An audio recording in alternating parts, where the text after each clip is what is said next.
some countries, sport is like the national pastime. That's But in true. the Philippines, some might say that pageantry is the pastime. That's true. You know what? In the Philippines, we have pageants all over the places. Yes, we have pageants in the barangay, in school, national, local. That's why we really love Miss Universe. It's like it's giving pride and putting the Philippines back on the pedestal. That's why there's an added pressure as a candidate coming from a pageant-loving country. But it's a good pressure. I always look up to our former Miss Universe Philippines. They really did well in the competition. And now this is my time to show who I am, you know, to offer what Rabiya can show to the rest of the universe. So I'm very happy, and at the same time, I'm excited to make all my kababayans proud, and hopefully I do. Why do you think it is that the Philippines love pageants? They have appreciation for beauty. We do love pageant because we used to think that we wanted to be included in the world, you know. I have to be honest, in the Philippines, my skin color used to be not the standard of beauty. I was obsessed whitening my skin because these are the kinds of beauty queen we see on the mainstream. But things were different now. That's why I'm very proud to be a morena. In the Philippines, we call it morena. It's brown skin girl.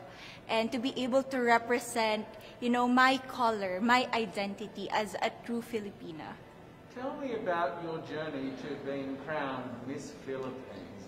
You know, in a world that, in a country, I should say, that loves pageants. That must have been a very intense process.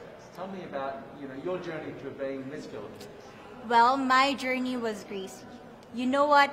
I started to be a dark horse. Nobody noticed me. Nobody knows I was in the competition up until the preliminary and the coronation night. And when I won, I received different comments. Of course, there were people who didn't expect me to do well, who think that I cheated.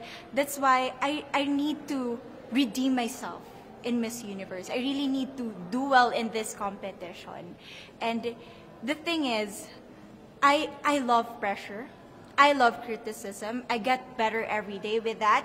You tell me I cannot do that, I turn to you and I'm going to say that, no, I can do it for myself. Good for you. So how does it feel then to be on the global stage? How do you feel to be here in this moment, right now? It's crazy, but I'm overwhelmed with the support, not just from the Filipino community, but also from Thailand, Latin countries who do appreciate me as a candidate, as a person. It motivates me that I am beautiful, I can offer so much in this world, and when somebody believes in you, it gives you that extra energy to really do well and perform well. Do you have a sense with the girls, all of the girls competing, you're competing, but is there a sense of camaraderie with all of the girls? Is there like a real spirit to, you know, sort of motivate each other to do better? You know what? I have a different idea about Miss Universe. I thought it's going to be very competitive, in a healthy way, well, of course. But now I can see every girl helping each other, from fixing those hairs, from trying to zip up those outfits. It speaks of the closeness and the kind of camaraderie that we want to have. The goal of Miss Universe is not just to crown one girl, but also to build a genuine and long-lasting friendships among us. Would you say within the Miss Universe world, the contestants, is there a sisterhood? Are you sisters? There is sisterhood. I can say I was able to talk to different representatives from different backgrounds, different cultures. And despite our differences, there's so much to be highlighted in what binds us together. And that is because we want to empower women. We want to have our advocacies. We want to speak for the things that we love. And that's a celebration of women and the beauty that we have. So coming out of this week, obviously you would love to be crowned Miss Universe. Of course. And that would be wonderful, of course, for any of you. But what else will you take out of this week? What do you think you'll feel at the end of this week, regardless of the result? How will you be a different person? It's the growth and the development that I was able to have during preparing for this journey. I will be honest, there was a moment that I lost my identity. because I was put under pressure. I was in that position in which I feel like I'm not good enough. I'm not a good representative of my country, but I was able to bounce back stronger.